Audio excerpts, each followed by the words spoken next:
Well, today's a big day. I mean, we're going to have 3 state governments getting sworn in. But let's first grind it to markets. We will have enough time to talk about the swearing-in ceremonies.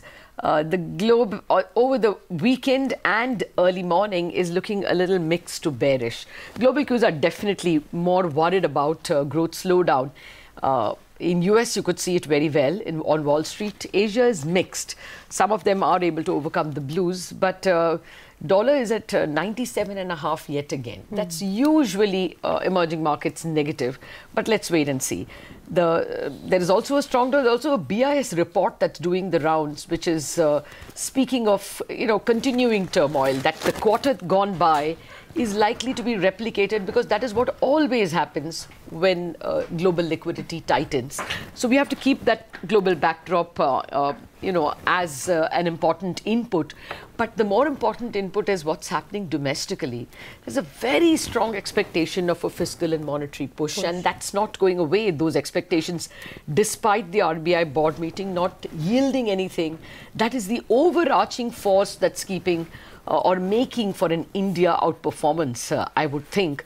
A lot of enthusiasm on the street. And so I wouldn't be surprised with even tepid global cues if this hope of something coming from fiscal and monetary authorities keeps the Indian bull well hydrated. Good morning. Hi, good morning. I guess that's the reason why the FIs have been buying in this market for the last 2 days as well, right? I mean, you almost saw about 1,500 crores of buying in the cash market from the FIs. Even on Friday, look at that, there was about 860 crores of buying. And, last week, the Nifty was up about 1%, but the Nifty Junior was up almost 3.5%. So in the broader markets too, even on Friday, we saw towards the end of trade, there was quite a bit of buying in the broader markets. The mid-cap index had outperformed. It was up about 0.3%. But in any case, you spoke about the fiscal and monetary push. We spoke about how global cues have been under a bit of pressure. But, it's the last 2 weeks of the year. Generally, things slow down a bit, festive season, etc.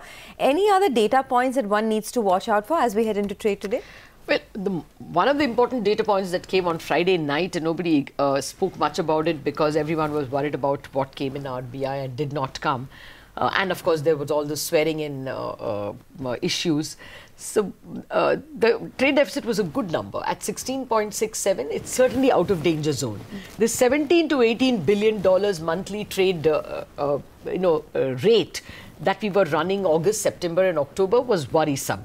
That's now behind us. Clearly 16.7 billion. It had to come. I mean, crude prices have fallen so sharply. So, oil import bill is down by about $1 billion. That itself brings the trade deficit down by $1 billion. And eventually we should see it. So that's a little bit of a consolation. Import bill is slightly lower and the export bill has not fallen so much.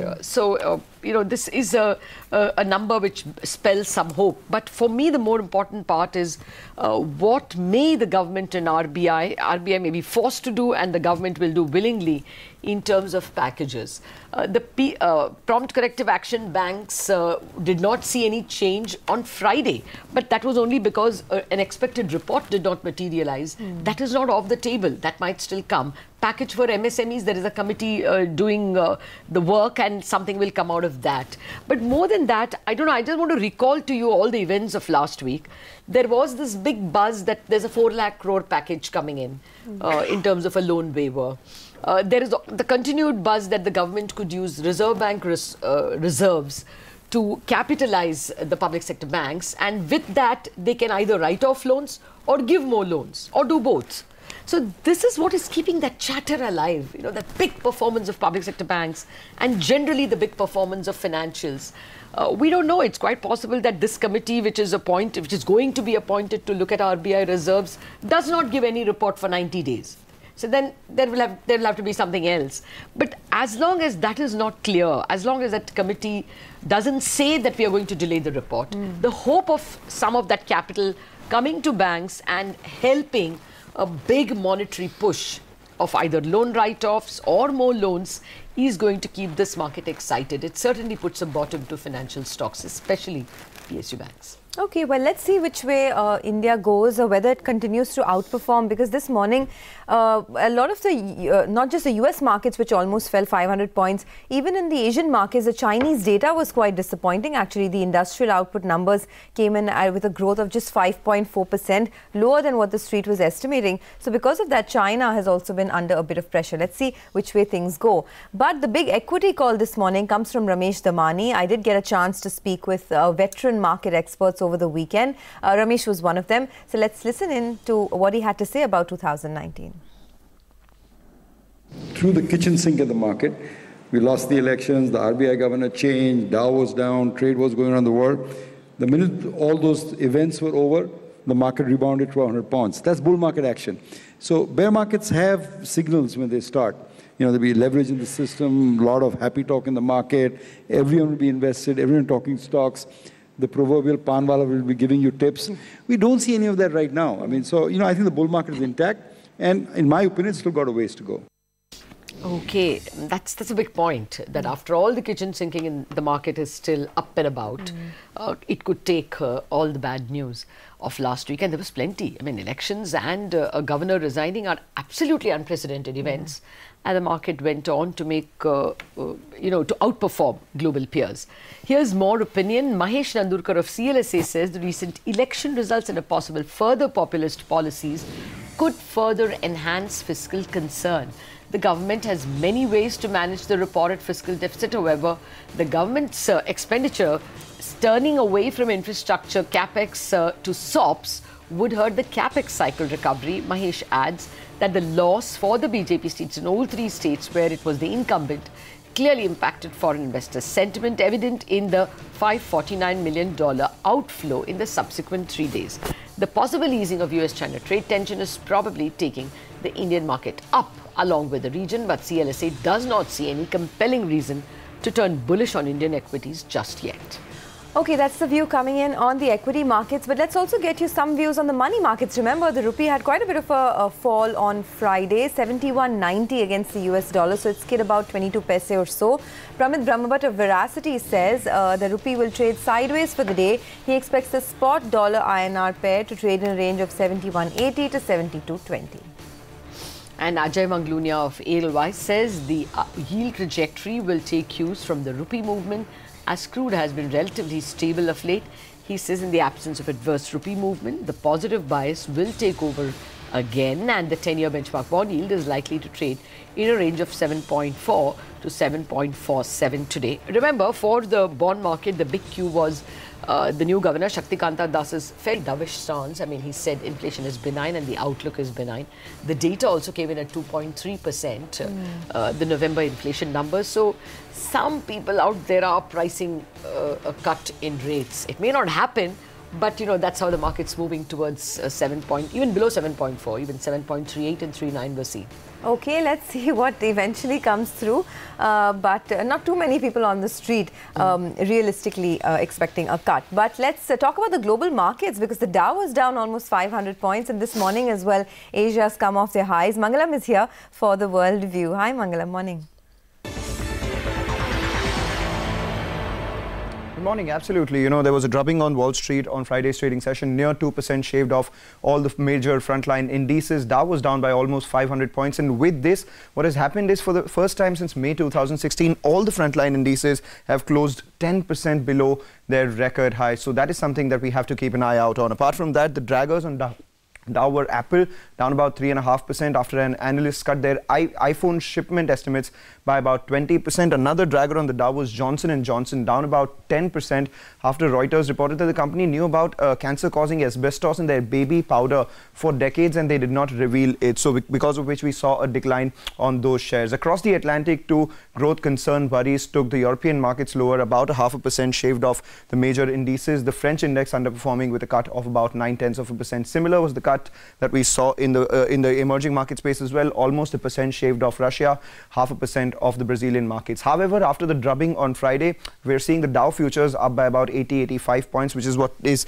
keeping Asia aloft in the green. However, remember, all the frontline Asian indices too are off the highs. For India, though, the SGX Nifty at the start of trade indicated that could be around 50-point bump up, but now has come down to about 30 points. But we will take it with both hands, given the sort of weakness that we've seen across the world.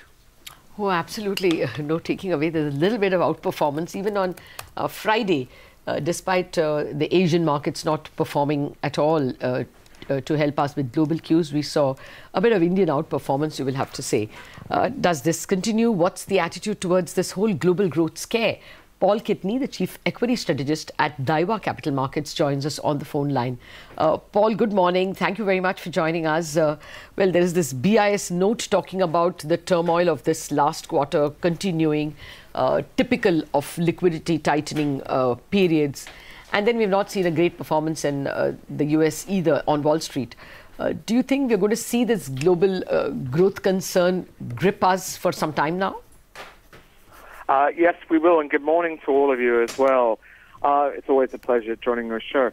So, look, I think what we have to recognize is that the U.S. peak growth momentum has really just passed. So, when we look at Q1 through Q3, it's around 3.3% year-on-year. That drops this quarter down to 2.5%, and then we're on a lower path over most of 2019 between 2.2 to 2.5 on our estimates. So this is a somewhat lower growth path for the U.S. economy. The Chinese economy is slowing. We think it's going to slow from 6.5 to 6.2.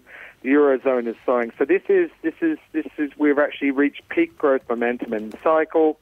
We're now starting to slow down to a slower plateau in 2019, and then we see some risks towards the end of 2020 in the U.S. of a recession, potentially from Q4 of 2020, but more likely into 2021. So the cycle is actually dominant. It's much more important, really, to be focusing on than trade wars, which we think perhaps will affect the timing of the downturn to some degree, or the amplitude of the downturn. But the cycle itself is very much in play.